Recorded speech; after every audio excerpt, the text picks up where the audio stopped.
नमस्कार, मी रणजित अगवणे. मी भारतीय किसान संघाचं पुणे शहर मंत्री म्हणून जबाबदारी माझ्याकडे. आता मी यांचा विषय समजून घ्यायला आलो होतो. हा विषय समजून घेतल्यानंतर त्यांना मी सांगितले भारतीय किसान संघ हा पूर्णपणे तुमच्या ज्या काय मागण्या आहेत त्यांना तुम्हाला जे काय मदत लागेल त्यासाठी आम्ही पूर्ण वेळ तुम्हाला सहकार्य करणार आहे. विद्यार्थ्यांचं कुठल्याही पद्धतीचं नुकसान नाही झालं पाहिजे. हे पीएचडीचे जे विद्यार्थी आहेत हेच आपलं पुढचा भारत घडवणार आहेत 100%. त्यामुळं त्यांना ज्या काही गोष्टी आहेत त्याचं नुकसान नाही झालं पाहिजे आणि त्यांचा विषय संपून त्याचा मार्ग कसा काढता येईल त्याच्यावर आम्ही पुढे आता चर्चा करणार आहे.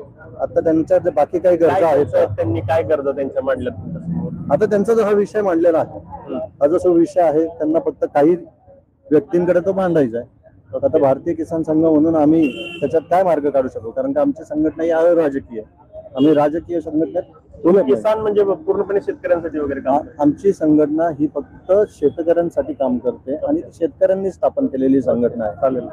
त्यामुळे हा आमचा कळीचा मुद्दा असल्यामुळे यांचं कुठलंही नुकसान झालं नाही पाहिजे. कारण हे सगळे शेतकऱ्यांचे बऱ्यापैकी रिसर्च सगळे आता जी आम्हाला माहिती मिळाली त्याच्यामध्ये साधारणतः इथे एवढ्या ज्या विद्यार्थिनी किंवा आता साधारणतः ही संख्या इथं यांनी आम्हाला सांगितली.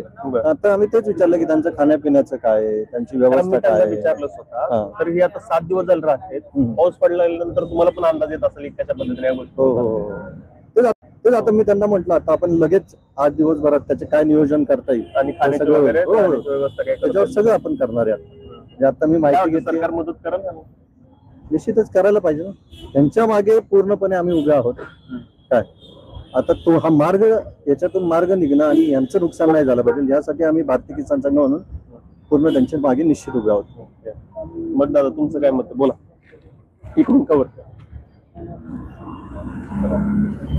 खरं तर बघायला गेलं हे सर्व जे विद्यार्थी आहेत ते सर्वसामान्य कुटुंबातून शेतकरी परिवारातून या सगळ्या गोष्टीमधून आलेले आहेत.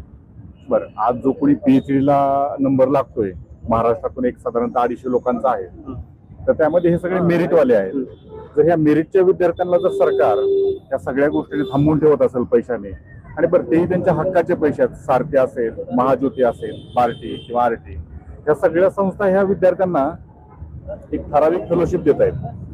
जर त्या गोष्टीला वेळेवरती मिळत नसेल तर मग त्या कशा प्रकारे त्यांनी रिसर्च आणि सगळ्या गोष्टी करायच्या आणि जर संशोधन नाही झालं रिसर्च नाही झाला तर मग कशा प्रकारे यांनी पुढे सगळ्या गोष्टी घडवायच्या.